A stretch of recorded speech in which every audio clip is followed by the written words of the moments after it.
Look at this amethyst. I love the way this turned out. I love the fact that the stones are really unique in this. So this is Cape Amethyst. It's a beautiful, beautiful necklace. You can see it's just modified in terms of the design. He kept it a little rough, but gave it a little bit of shaping. And notice too how it does an ombre effect. You start at the top and you have the lightest of stones.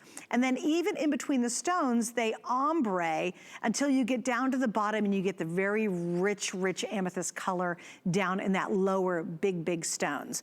Once again, this is 18 inches. We only have less than $300, almost $100 off the appraised value. And we're 40% savings off of our normal price of $95. And by the way, this is 20 inches and you do get the 2 3/4 inch extender here on the back. So Jay, talk about Cape Amethyst. I really like this ombre effect that you worked with the stones.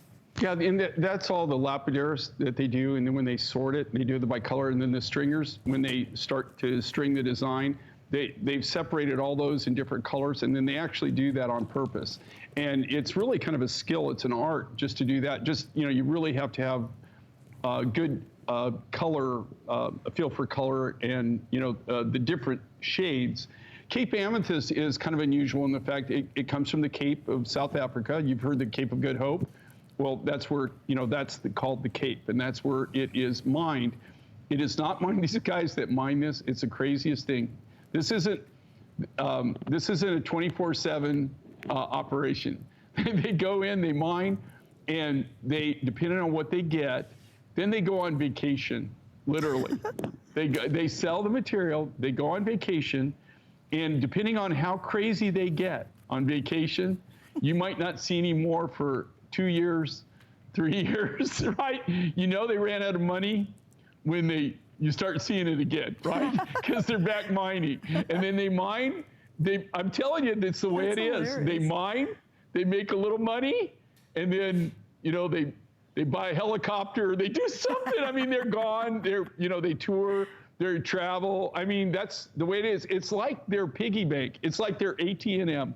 You know, I swear to God, that's how it is. That's why you do see it there. You know, it'll be on the market, and then we'll see a bunch of it commercially. Like, well, I've got my own direct connections, but you know, in South Africa, they'll have it, and then so you know they're working again, and then it might be years. You know, 2, 3, 4, 5 years. You never know. It might be 1 year. And that's when you know that they blew their money, right? You know, they must have really partied hard, right? Because they had, you know, like if you see it in a year later, you know, man, you want to go and hear that story, right? Because they had some fun. And so, you know, that's the way it is. It's in what they call it Cape Amethyst. It's known as chevron amethyst, although there are several locations you get chevrons, and that's where you see the white in it, where you've got the white chevrons, and this is classic. But, okay, let's not even that, okay? How stupid is this price? Come on. How completely stupid and again, is that price? I got to give him a reference point. Nuts. All right, Jeff, or Jay, I got to show him this. Okay, so if this were a bracelet, just this central stone, how awesome would that sterling silver bracelet be? Like, really great, right? Okay, it's the whole darned thing. And we're talking hundreds and hundreds of carats. It's going to be sold out here in just a second. It's $57. This is the most affordable piece in the whole show when it comes to our sale prices. And again, 3 flex pays, you get it home for $19. It's great. And if you love Amy, maybe it's the birthstone, hello, this would be a good time to pick up an amethyst necklace. You'll get it in time for the birthday. This is such a good buy, and it's, I think, just a terrific piece. And it's a statement piece, too. All right, Jay, so it is time to talk about what I promoted over and over again, because so many of us are big fans of Hubei. I think one of the reasons